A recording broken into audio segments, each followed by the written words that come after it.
Si c'est pas déjà fait, vous vous apprêtez à le faire, vos salines, vos toutes premières salines de l'année pour l'orignal puis le chevreuil. Puis quand vient le temps de parler de ça, ben moi, je pense à Marc Jolicoeur d'Import Export Fourrure. Comment ça va, toi? Salut, Martin. Ça va très bien. Yes, yes. Marc, ta gamme de produits, elle est de plus en plus connue. Dans tes produits, fabriquer une saline, ça peut être simple comment? Je m'y prends comment?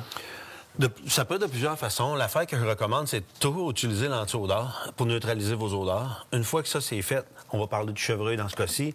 On va prendre mon pot de sel et minéraux, protéines, vitamines qu'on va venir verser sur un bloc de sel ou sur une souche, ou même au sol, pour venir terminer avec un glacé. Dans ce cas-ci, c'est la jam aux fruits. Je l'ai aux pommes aussi pour le chevreuil. Avec ça ici. Puis ça, moi, pour te dire, là, on en a mis à l'automne, là, la dernière chute qu'on a mis, puis au printemps, on dégage les souches présentement là, pour aller voir les vieilles traces, aller voir vers où ça partait. Puis il reste encore de la jam croûtée. J'ai plusieurs chasseurs là, dans les salons qui sont venus me voir et qui m'ont dit qu'ils n'en reviennent pas. Et les chevreuils sont allés tout l'hiver. Tout l'hiver, ils n'ont jamais cessé d'y aller. Minéraux, il s'agit de le prendre dans ses mains pour se rendre compte à quel point c'est pesant comparé à d'autres formats qui sont très identiques. La différence que tu vas faire entre le chevreuil et l'orignal, c'est que l'orignal, tu vas ajouter deux produits, un produit pour vasière, un produit pour saline, l'activateur de saline. L'activateur de saline que je vous conseille de garder pour la fin parce que c'est très odorant et ça donne une odeur qui est particulière, mais c'est extrêmement efficace. C'est un de mes meilleurs vendeurs. Avec ton souffle, évidemment. Sinon, il va de la même façon, les minéraux, le jam sur le dessus, vasière aux alentours, activateur de saline. Pas la face dans le vent, comme Martin l'a déjà fait, parce qu'elle voulait même pas rembarquer sur le 4 roues avec moi. Ça sent anti-pêché. Dernièrement, tu as les produits pour ours, évidemment. Donc, actuellement disponibles. Là, si on va sur ton site web, on peut commander sur Import Export Fourrure, on peut commander. Mais si on veut sauver le transport, on est capable d'avoir des points de livraison ou des distributeurs locaux, là. Oui, absolument. Puis on préférait que vous nous contactiez en premier, si possible, par email, qu'on puisse vous référer au distributeur ou au magasin le plus proche pour vous éviter les frais de transport, puis aussi par respect pour les personnes qui vendent pour Import Export Fourrure. Maintenant, je t'ai demandé de venir me rencontrer, me présenter tes produits, mais en fait, je veux mettre les cartes sur table avec toi. OK. C'est la raison pour laquelle je t'ai fait venir ici. Il y a un article qui a été publié très dernièrement dans le Journal de Montréal, écrit par Patrick Campeau, qui a suscité beaucoup d'intérêt puis beaucoup de questionnements. Puis c'est toi qui as été interrogé pour bâtir cet article-là. Patrick Campeau, là-dedans, parle de métaux lourds qui pourraient se retrouver si les choix de produits sont mal faits ou dans certains produits qui ne sont pas destinés, par exemple, aux animaux, qui pourraient affecter la santé des animaux si c'est utilisé pour faire des salines.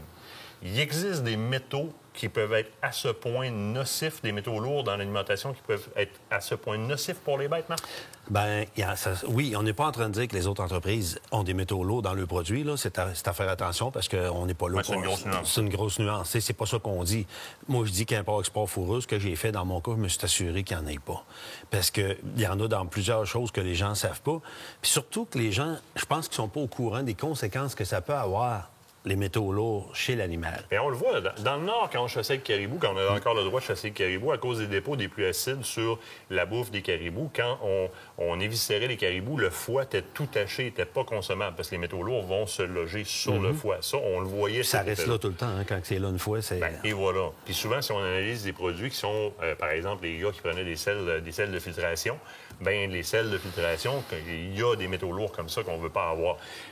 Par contre, tu me parles de santé animalière, puis là, c'est là où est-ce que moi j'ai un bémol, puis c'est là où est-ce que je veux mettre carte sur table.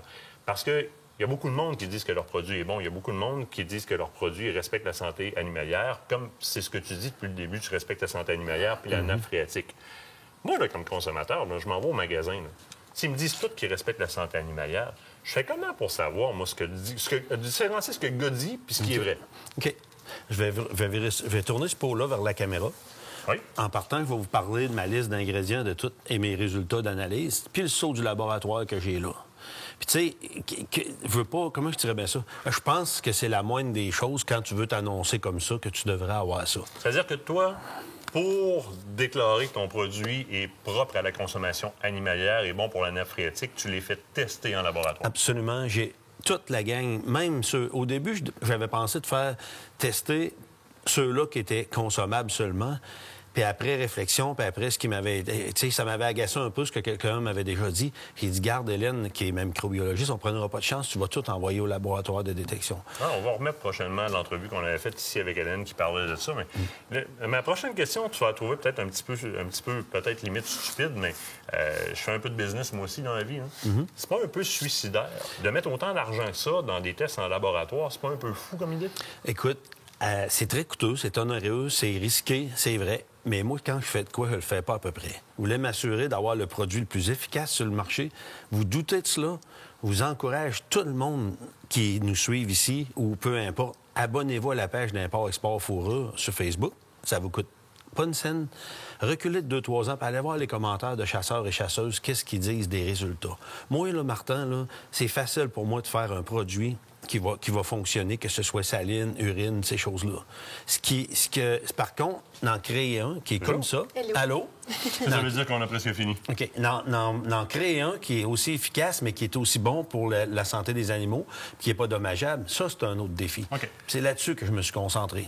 Je vais te proposer quelque chose. Si tu me dis que tu es disponible, je vais te mettre au test. Est-ce que tu me permets de passer chez vous et que tu me rendes disponible ces analyses de laboratoire-là, que je puisse, tu sais, je sors du domaine scientifique, j'aimerais voir. Qu'est-ce que tu me réponds si je te demande de voir tes études scientifiques? Absolument, ça va me faire plaisir. Tu diras lequel des produits que tu choisis. On les y ont tous passé par là. On va aller te chercher les résultats d'analyse. Puis Hélène, c'est un deal? C'est un deal. Je vous reviens avec ça. Moi, je vais les lire, je vais passer au travers. Si c'est vraiment disponible, je veux voir ça parce qu'il y a une différence entre le dire et le faire. Absolument.